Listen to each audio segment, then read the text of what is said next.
हे बघा, राजकारणामध्ये एकमेकांविषयी आदर आणि सन्मानाची भावना आपण नेहमीच ठेवत आलेलो आहे. त्यामुळे वाढदिवस असेल, लग्नाचा प्रसंग असेल किंवा मरणाचा प्रसंग असेल, या ठिकाणी सारे राजकीय मतभेद विसरून एकमेकांकडे जाण्याची आपल्या राज्यातली ही चांगली प्रथा आहे. आणि त्या प्रथेनुसार माननीय अजित पवार असतील, सुनेत्राताई असतील, प्रफुल्ल पटेल असतील, सुनील तटकरे असतील, या सर्वांनी माननीय शरद पवार साहेबांच्या आज आशीर्वाद घेतलेले आहे. हो, राज्याचं मंत्रिमंडळाचा विस्तार आहे तो दिवसेंदिवस लांबत चाललेला आहे. काल सुद्धा तिघही जे दोन्ही उपमुख्यमंत्री आणि मुख्यमंत्र्यांनी अमित शहाची भेट घेतली आहे दिल्लीमध्ये जाऊन. अद्यापही मंत्रिमंडळ विस्तार होते. राज्यभरामध्ये महायुतीला बहुमत येऊन आता 12 दिवस उलटलेले आहे. एक गठ्ठा बहुमत आहे, तरीही त्यांना मंत्रिमंडळ विस्ताराला वेळ लागला. मधल्या कालखंडामध्ये मुख्यमंत्री आणि उपमुख्यमंत्री शपथ घ्यायलाही वेळ लागला. मला वाटतं आतल्या त्यांचे मतभेद असावेत, एकमेकांविषयी अजूनही विश्वासाची भावना नसावी. त्यामुळे कुणाला किती मिळालं पाहिजे, अधिक मिळवण्याच्या दृष्टिकोनाचा त्यांचा प्रयत्न असावा. आणि त्यामुळे हा मंत्रिमंडळाचा विस्तार दिवसेंदिवस लांबत असेल. भाऊ, या मंत्रिमंडळ विस्तारामध्ये भाजपचा वर्चस्व राहणार आहे असं सांगितलं जात आहे. गृह खातं आणि अर्थ खातं सुद्धा भाजप आपल्याकडेच ठेवणार आहे. आणि आता स्वाभाविक आहे की भारतीय जनता पार्टी आणि त्यांना पाठिंबा देणारे जवळपास 137-138 आमदार आज आहेत. आणि बहुमतापर्यंत भारतीय जनता पार्टी आज आहे. त्यामुळे ज्याच्यात जास्त आमदार आहे त्याला जास्त वाटा ह्याच्यामध्ये मिळणं हे नैसर्गिक आहे. या निकालामध्ये तुम्ही संशय व्यक्त केलेला आहे. जो आलेला निकाल आहे तरी पराभव मान्यही म्हणतात, संशय व्यक्त करतात. जो विधानसभेचा निकाल आहे त्याच्यावरती आपण संशय व्यक्त केलेला आहे. विधानसभेच्या निकालाविषयी संपूर्ण महाराष्ट्रभरामध्येच अनेकांनी संशय व्यक्त केलेला. आणि आम्ही स्वतः निवडणुकीच्या मध्ये अत्यंत सक्रियतेनं काम केलेलं आहे. आम्ही जवळून निवडणूक पाहिलेली आहे.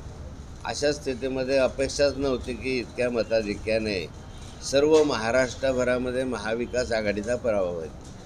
जे महाविकास आघाडीचे आमदार निवडून आले ते फार कमी मताधिक्यानं आले, आणि महायुतीचे आमदार जे निवडून आले ते फार मोठ्या मताधिक्यानं निवडून आले. असं अंतर तर होऊ शकत नाही. अनेक ठिकाणी पाहिलं तर 0 मतदान आपल्या उमेदवाराला त्या गावामध्ये झालेलं दिसतं आहे, किंवा उमेदवार ज्या गावचा आहे तिथं फारच कमी मतदान झालेलं दिसतं आहे. यामुळे संशयाला जागा आहे. परंतु पराभवच आहे. हा पराभव स्वीकारून शेवटी चालावं लागणार आहे. जळगाव महापालिकेच्या मध्ये सुनील महाजन प्रमुख सूत्रधार मानले जात आहेत. ज्या पाईपलाईन चोरीच्या प्रकरणामध्ये आपल्या महाविकास आघाडीच्या उमेदवार तिचे पती आहेत, या घटनेकडे तुम्ही कसं म्हणता? हे बघा, महाविकास आघाडीचा उमेदवारचे पती या महानगरपालिकेच्या पाईपलाईन चोरीच्या संदर्भामध्ये संशयित म्हणून आहेत. आणि पोलिसांनी त्याचा तपास करावा. जर त्याच्यामध्ये दोषी असेल तर शासन व्हावं. जो कोणी असेल त्याला पाठीशी महाविकास आघाडीच्या माध्यमातून घातलं जाणार नाही. महाराष्ट्रात भाजप पुन्हा एकदा लोटस ऑपरेशन राबवणारे काँग्रेसचे काही आमदार खासदार त्यांच्या संपर्कात आहे का? बावनकुळेंनी काल सांगितलं की आम्ही असं काही ऑपरेशन वगैरे राबवणार नाही. राज्यामध्ये जे आहे महायुतीचं सरकार आलेलं आहे, या ठिकाणी जे आहे शिवसेनेला असा विश्वास झालेला आहे की त्यांची महायुतीतली शक्ती कमी करण्यासाठी भाजप आणि राष्ट्रवादी एकत्रित प्रयत्न करत आहेत. कोणते शिवसेना? शिंदेची शिवसेना, महायुतीमधली शिंदेची शिवसेना. त्यांना असा विश्वास वाटतोय की भाजप आणि राष्ट्रवादी आमची शक्ती कमी करण्यासाठी एकत्रित प्रयत्न करत आहे, असा त्यांना संशय आहे शिवसेनेला. हे बघा, अजून तर सुरुवात आहे एकमेकांच्या अविश्वासाची. आगे देखो होता है क्या. चला. महापालिकेत आयुक्तांची पण काल ECBने चौकशी केलेली आहे. महापालिका जळगाव महानगरपालिका म्हणजे भ्रष्टाचाराचं कुरण आहे.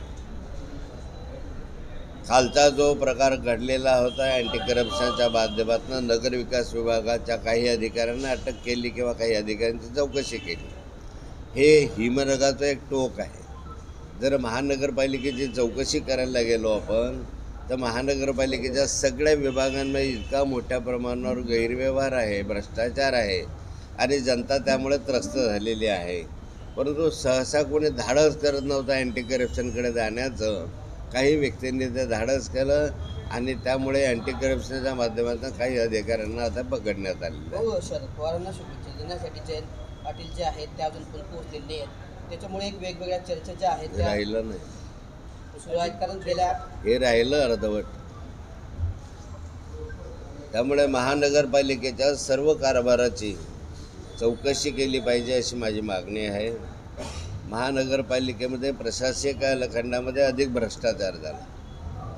आपल्याला असं वाटलं की त्या ठिकाणी लोकप्रतिनिधी असताना गैरव्यवहार होतो आहे, पण त्यापेक्षा कितीतरी पटीने या ठिकाणी घनकचरा प्रकल्प असेल, पाणी पुरवठ्याच्या योजनांच्या संदर्भामध्ये असतील, याची जर चौकशी करायला लागलो तर कोट्यवधी रुपयाचा गैरव्यवहार आपल्याला उघडकीस येईल. म्हणून माझी मागणी आहे की या महानगरपालिकेची उच्चस्तरीय चौकशी करावी आणि यामध्ये जे कोणी दोषी असतील त्यांच्यावर कारवाई करावी. हो, शरद पवारांच्या वाढदिवसाला शुभेच्छा देण्यासाठी जयंत पाटील अजूनही पोहोचलेले नाही आहेत.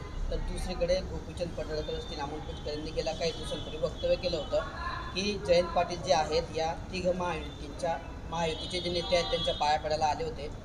जयंत पाटलांनी त्यांची भेट घेतल्याचं पण वक्तव्य त्यांनी गेल्या काही दिवसात केलं होतं. त्याच्यामुळे एक वेगळ्या चर्चा आता सुरू झालेल्या आहे. ज्याचं उत्तर जयंतराव पाटीलच उत्तम देऊ शकतील माझ्यापेक्षा. गुलाबराव देवकर जे आहेत मोठा हिंसाचार